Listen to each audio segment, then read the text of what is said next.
नमस्कार, हेमलता किचनमध्ये आपलं सगळ्यांचं खूप खूप स्वागत आहे। आज आपण लेमन राईस बनवणार आहोत। चला मग रेसिपीला सुरुवात करूया। 1 कप तांदूळ घेतलेले आहेत। बिर्याणीला जे तांदूळ वापरतात तेच घेतलेले आहे। दोनदा छान स्वच्छ पाण्याने धुवून टाकायचं। तुम्ही रोजच्या वापरणीतला तांदूळ घेतला तरी चालेल। साऊथ इंडियामध्ये लेमन राईस हा प्रसिद्ध डिश आहे। याच्यामध्ये आपण कांद्याचा लसणाचा बिलकुल वापर करणार नाही आहोत।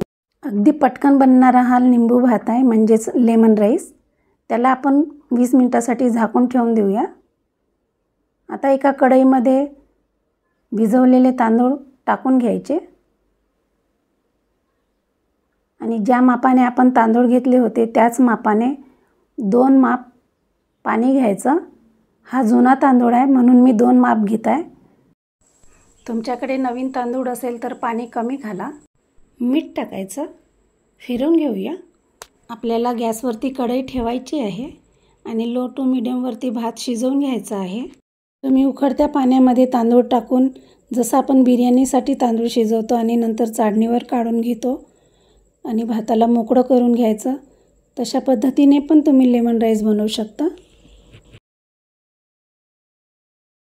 एका प्लेटमध्ये भात काढून घ्यायचा। अगदी अलगद हाताने भात काढायचा। करायला खूप साधी आणि सोपी रेसिपी आहे। अगदी 5 मिनिटात बनवून तयार होते। गॅसवरती नॉनस्टिकचा पॅन ठेवलेला आहे। तेल गरम झालेलं आहे। अर्धा चम्मच चण्याची डाळ घ्यायची, अर्धा चम्मच उडदाची डाळ चांगलं फिरवून घेऊया। 1 चम्मच शेंगदाणे घेतलेले आहे। शेंगदाण्याला पण छान फिरवून घ्यायचं। हे सगळं जिन्नस आपण कच्चं घेतलेलं आहे। छान खरपूस रंगावरती भाजून घ्यायचं। अर्धा चम्मच मोहरी घेतलेली आहे, अर्धा चम्मच जिरं छान फिरवून घेऊया। मी लेमन राईस तेलामध्ये करत आहे, तुम्ही तुपामध्ये पण करू शकता। 3 हिरव्या मिरच्या घेतलेल्या आहेत, त्याला मधून असं कापून घेतलं आणि 4 लाल सुक्या मिरच्या घेतलेल्या आहेत। काजू घेतलेले आहे 7-8, तुम्ही काजू स्किप पण करू शकता। 1 चम्मच आलं घेतलेलं आहे। आल्याला असं कुटून घेतलेलं आहे, त्याला फिरवून घेऊया। 7-8 कढीपत्त्याचे पानं घातलेले आहेत, त्याला फिरवून घेऊया। कढीपत्त्याचे पानं जरूर घाला, त्याने खूप छान अशी चव येते। अर्धा चम्मच हळद घेतलेला आहे, फिरवून घेऊया। ताज्या भातापासून बनवलेला लेमन राईस तुम्ही मुलांच्या टिफिनवर पण देऊ शकता। 2 ते 3 चुटकी हिंग घालायचं, तुम्हाला आवडत असेल तरच घाला। चवीनुसार मीठ घ्यायचं। आपण भात शिजवताना आधीच मीठ घातलेलं होतं, तर बेतानेच घाला। फिरवून घेऊया।